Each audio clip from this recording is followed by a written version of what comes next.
Yes, Corporal? How can I help? Well, there's something I've been meaning to ask you. How did you become an assassin?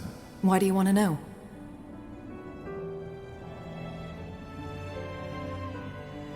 Because I want to know my allies.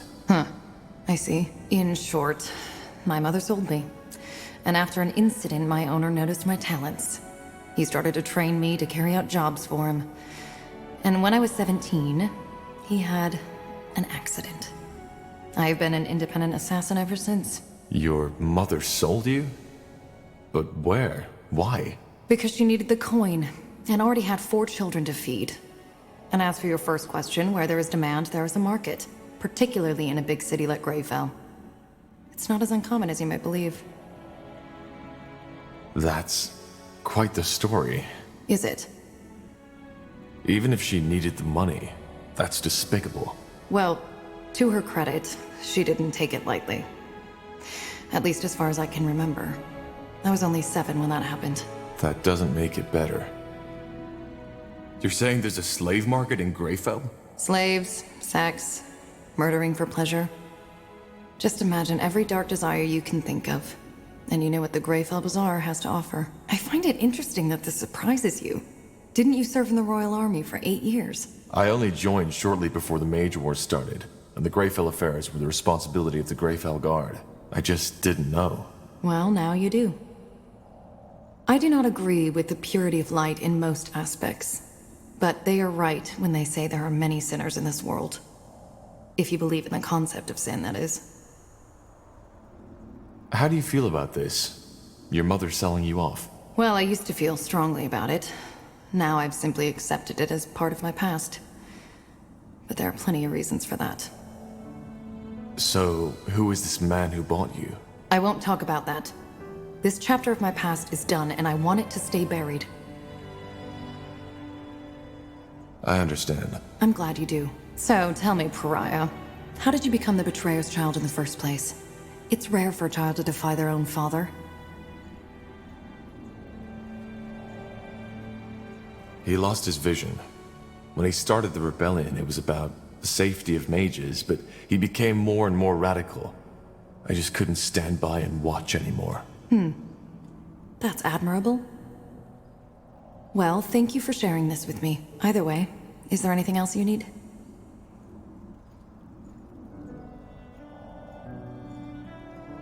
There's something I've been wondering. How can you kill for a living? What do you mean?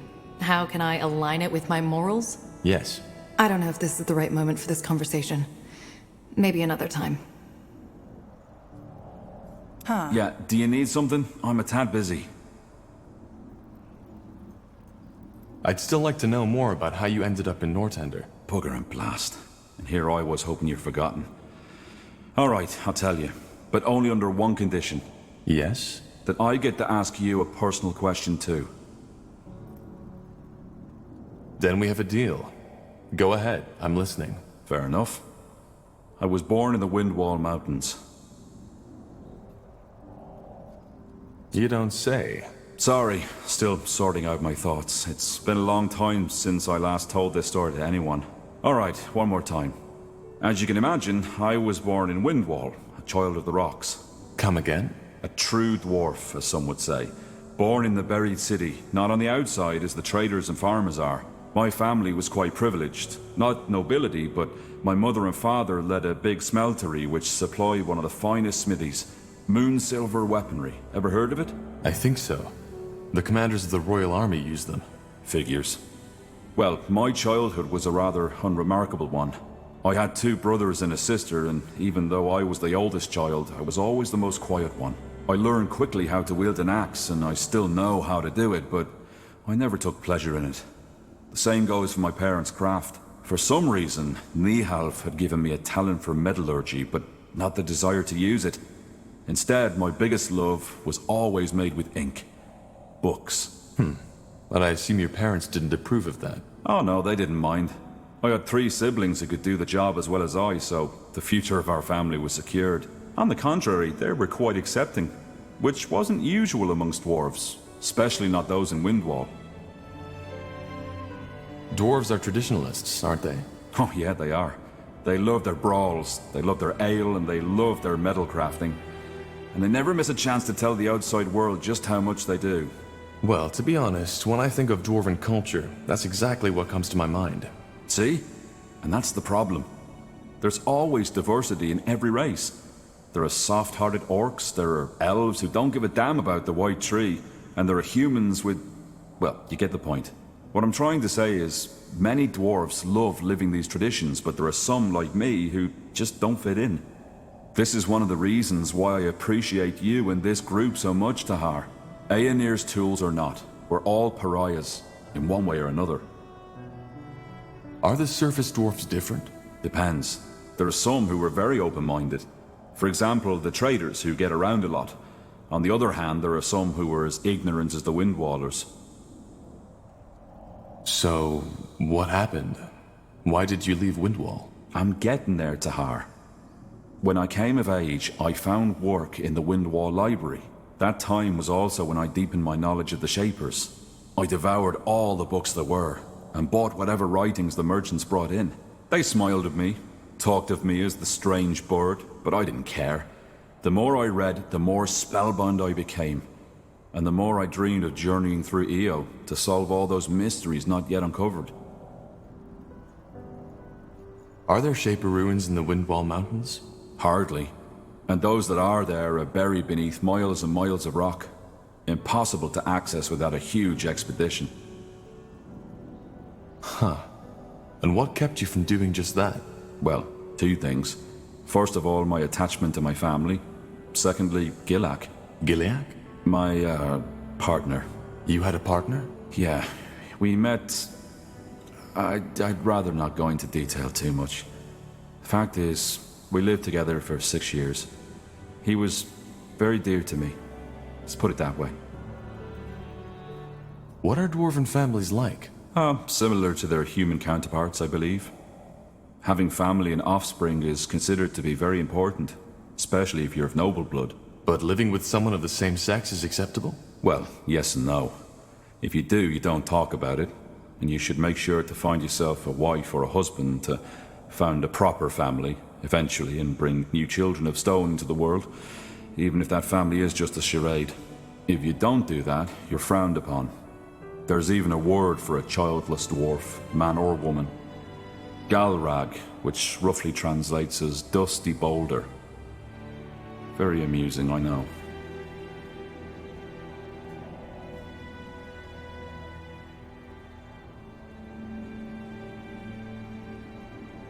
They do have a point, though.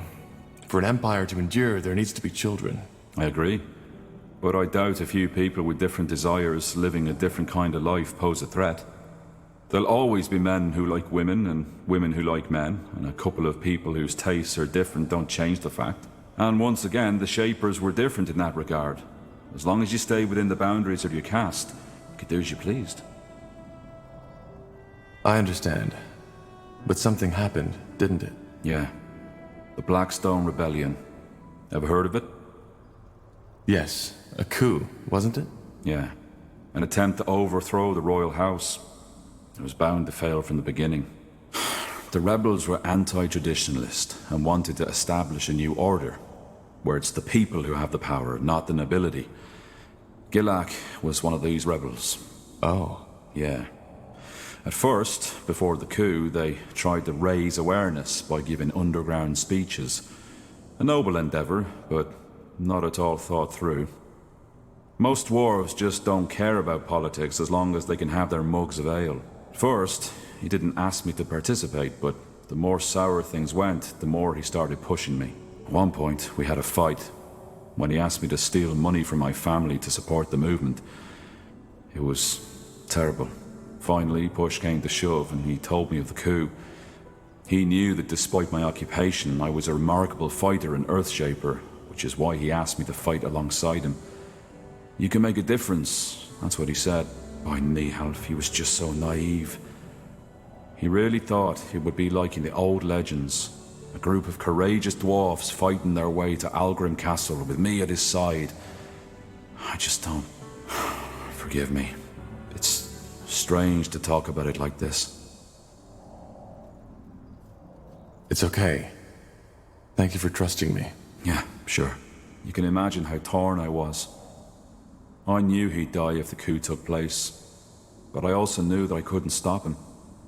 When I told him he was mad, he called me a coward, a delusional bookworm, who'd rather spend his whole life dreaming about the past than changing the present. And then he left. The next day, I found him beheaded by a royal guard. They didn't even make it to the castle stairs. I'm sorry, Iskrin. It's all right. Why didn't you tell the guard about the movement's plans? They could have stopped him. Yeah, they could have. Only to execute him and all his friends the next morrow. Tahar, believe me, I thought about this quite a lot. About what I could or should have done. And do you want to know the saddest part of it? What? I came to the conclusion that I did nothing wrong. He had his mind set, and nothing I could have said would have changed what had been about to happen. In the end, there's only so much you can do. What happened then? I ran. Not only because I'd rather have died than return to that empty house of ours, but also because they would have arrested me too. Our relationship wasn't a secret, and in their eyes, I was as eccentric as Gilak and his friends. And we all know how dangerous eccentrics are, don't we? I left my family a letter, telling them not to come after me, bought a horse, and rode as far as it would take me before collapsing. That was 9 years ago. I haven't returned ever since. What about your family? Did you ever hear from them again? Not directly. Every now and then, I return to a big city to find a dwarf who can tell me about Windwall. But the thought of returning, I don't know. I know it's cruel toward them, but I just don't think I could ever bear setting foot in those cursed stone halls again. I see. And since then, you've been studying the Shapers? Yeah. If there really is, as people say, a silver lining to everything, then this would be it. I'm finally doing what I was too afraid to do back in Windwall. I'm living my dream. Though the price I paid for it was high. And you know what, Tahar? What? There's a third reason to my fascination with the Shapers I haven't told you about yet. It's Gilak. Stupid as it may sound, there's a part of me who wants to prove him wrong. To show him that the past has value. That it can guide us towards a better world. I see. Well, thank you for sharing this, Iskrim. I appreciate it. Yeah. It felt good to talk about it. I didn't expect that. But you're not off the hook yet. The question, remember? Right. Shoot. Your past is even more unusual than mine. Growing up with a man like Isamu Tahar as your father? Without a mother? And then the whole thing with the Mage Rebellion? I know you've been through a lot. Now, I was wondering, if you could trade that past you've had for a different one, would you do it?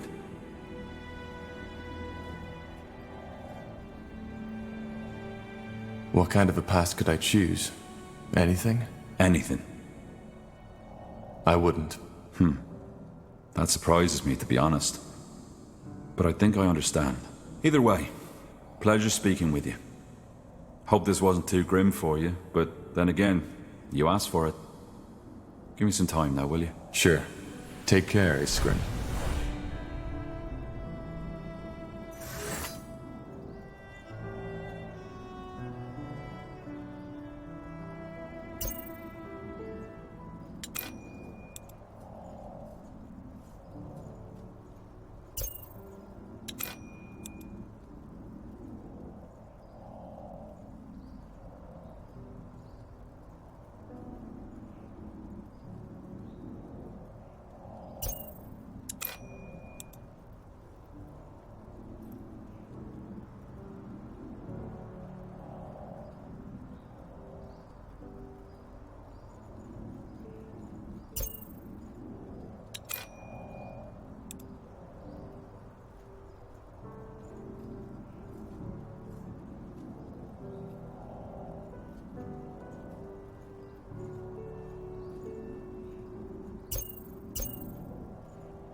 course.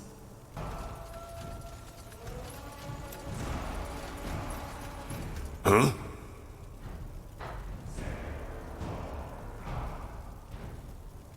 How did you become a shapeshifter? I was chosen. And how does that work? Complicated. Are you sure you want to hear the whole story? Time isn't exactly on our side. It isn't, but the more I know about your abilities, the better. You're fighting for me, after all.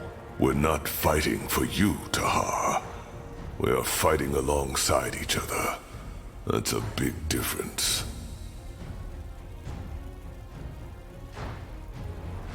Alongside, then. Good. Let's make it short then. Shapeshifting is a gift of Zarek. One that only the best of his shamans are granted. And how does one become a shaman? He has to be chosen by a tribe's chieftain. You see, magical talent is a lot rarer among orcs than it is among humans or elves. In my tribe, there was only me and Rain. We both discovered our talent by chance. I, when I was 9, and put out a fire that had broken out in my family's hut. Everybody was asleep, even the damn fool that had been tasked to stand guard. When I woke up, the entire room was in flames.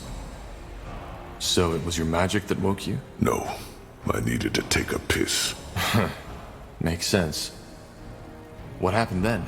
I panicked and started screaming, as every child would have. However, the only thing that did was make me inhale the fumes even quicker. My vision blurred and I lost consciousness. When I woke up again, I was on a bed of hay in the village shaman's tent, and everybody was staring at me, as if I was Zarek incarnate. I asked what happened and they told me. Just when I had lost consciousness, it had started to rain. Not just a little. It was a full-fledged storm, a deluge from the skies. With not even a minute, all the tents in the village had been flooded. The fire wasn't extinguished right away, but was quickly put out by the other orcs that had been awoken by the storm. That's impressive. Well, it was also my last successful weather ritual. If it hadn't been, Barker Gore would be all meadows and forests by now. According to my brothers, I had an orange shimmer in my eyes and was muttering strange words when they took me to the shaman. She told me that was a clear sign that I was gifted, and that I had fire in my blood, as my tribe likes to say. Of course, it changed my life entirely. All of a sudden, I was my Cal's pride. It was strange, not just for me, but also for my kin. How did your family take it? Well, they were proud. But they also weren't sure how to treat me anymore. For example, my father stopped taking me out on the hunt because he was afraid that something might happen. Which is ridiculous. Shaman or not, an orc who can't wield a spear isn't an orc at all. Also, my siblings became withdrawn. Jealousy, of course, but also estrangement. All of a sudden, their baby brother had become this strange being, which had apparently been bitten by Zarek himself. It's always like that. Being different isolates you. I guess. Who trained you? The healer? Yes, but only about her craft. Primitive ghost callings, alchemy, medicine. I learned my magic from an elder who lived in a tiny shack a 15-mile march from our village. I woke up every day before dawn, walked for 2 hours, served him, and received my lessons. Then returned to my Cal shortly before midnight. It was hard, yes, but it was insightful. Those long walks in the darkness, the solitude at the foot of the mountain where his shack was, they shaped me. Interesting. And who is this Rain you mentioned earlier? Did I? Well, that's complicated. I don't want to talk about it. All right.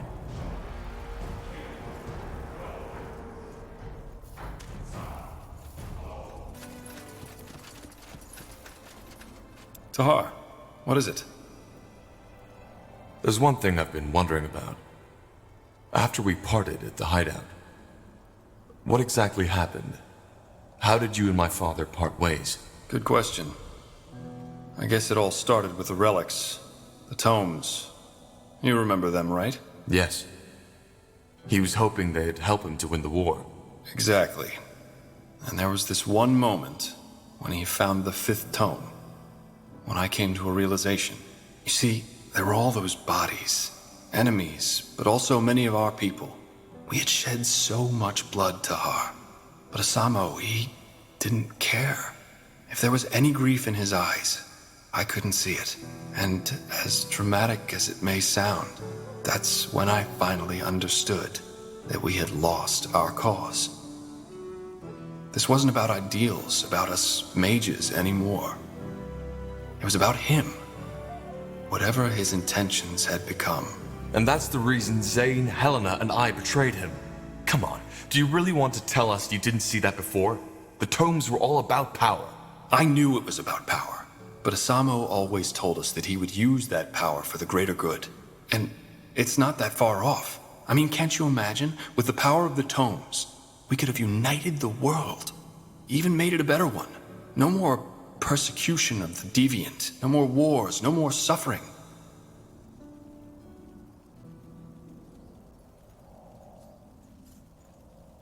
Maybe. But my father certainly wasn't the one who should lead it. Maybe not.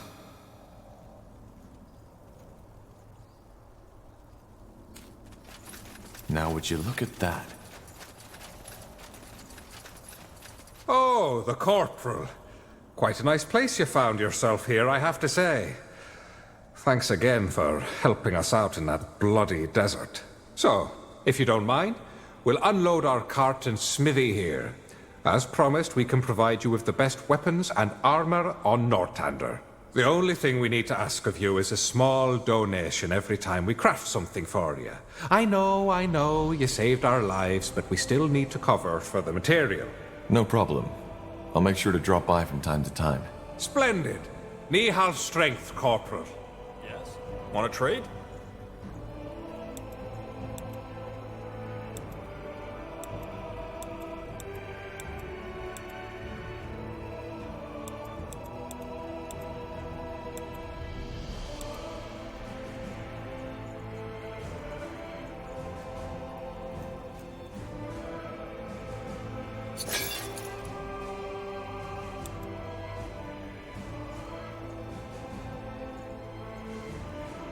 Good choice.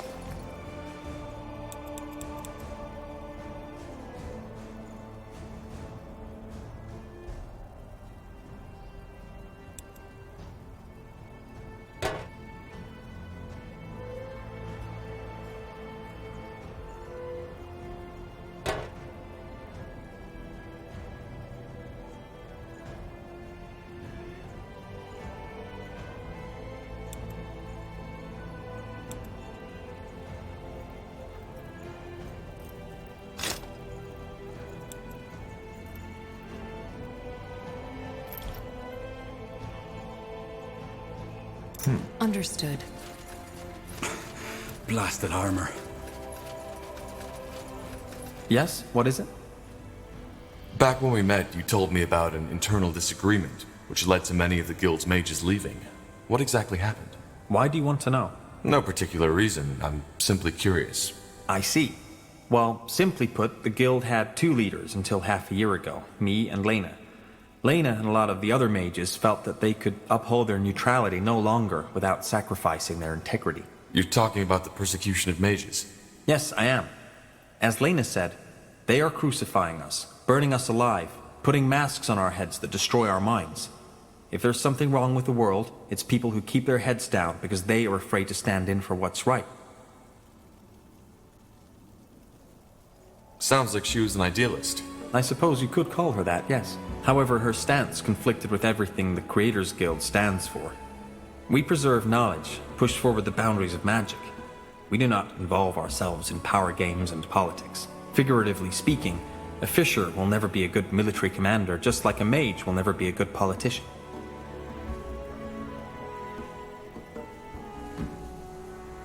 So where did Lena and the other mages go? I do not know. They left to fight the purity and save mages, but I have not seen them ever since. Could you tell me more about Lena?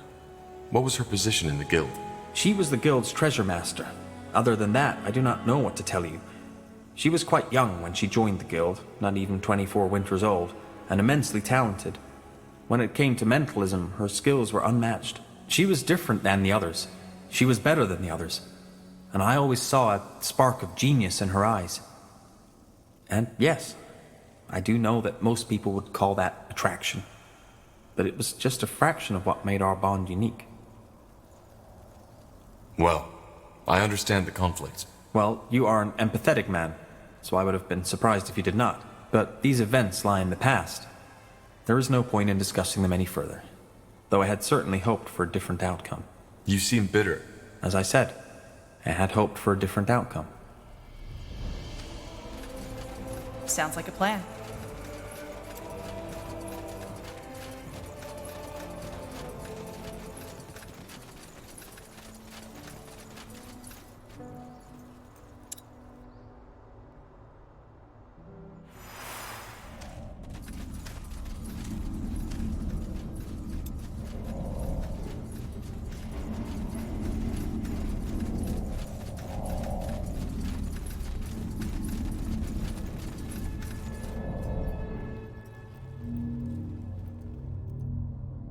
Okay, I'm ready.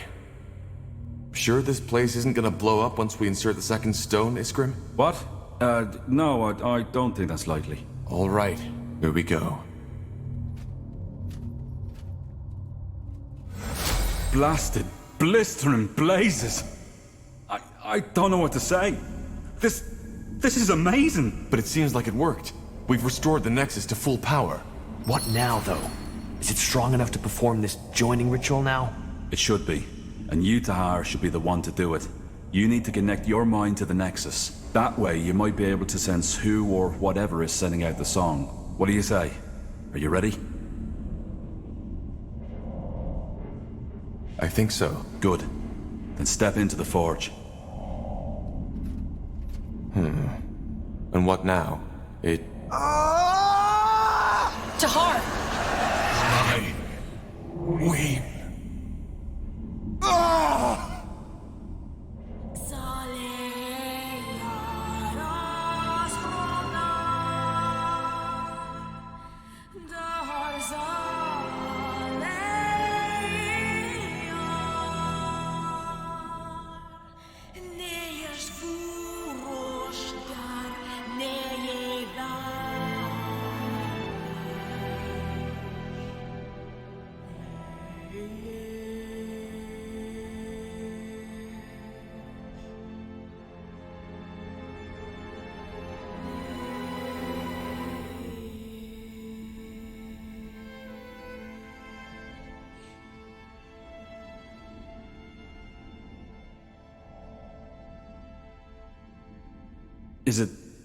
Is it over? Yes, I think so. By the Guardians, that was... I don't know what just happened. Can you describe? There were... voices, screams, thoughts, images. How do you feel now? I mean, has anything changed? I think so. Yes. I feel... I don't know. Clearer. As if something in my mind opened up. Then it worked! Niehaus hammer, we did it! You joined yourself with the Nexus. So... I am telepathic now? You're not a dreamweaver. I'd feel it if that were the case. I don't think you are, but you're connected to this place now. And therefore to the Shaper memories.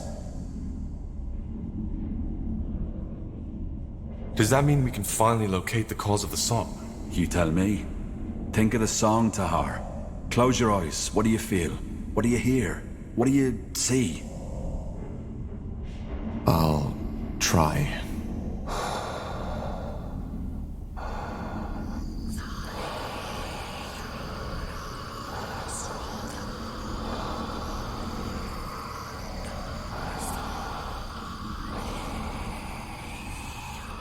Save me. A failure. That's what you are. No. That's impossible. What is it? My father. I heard his voice. Your father? So you think he's behind this? I also heard the voice of a woman. She whispered something. A woman? Now this is, interesting. But I still don't understand. Do you really think your father is involved in the blood burn? I don't think so. There's more to it, but yes, my father is involved in this somehow. This is helpful, but it still does not tell us where to start searching. Think hard, Tahar. Is there anything else? Yes, there were sounds. Drips, crickets, flies, but... The eye. Your father's laboratory. Tiara's breath, of course. The eye? You mean the marshlands? Yes, my father had a laboratory there, in the old abandoned manor of House Waite. Nobody was allowed to follow him there, not even Rohan or I. Well, sounds like we have a lead.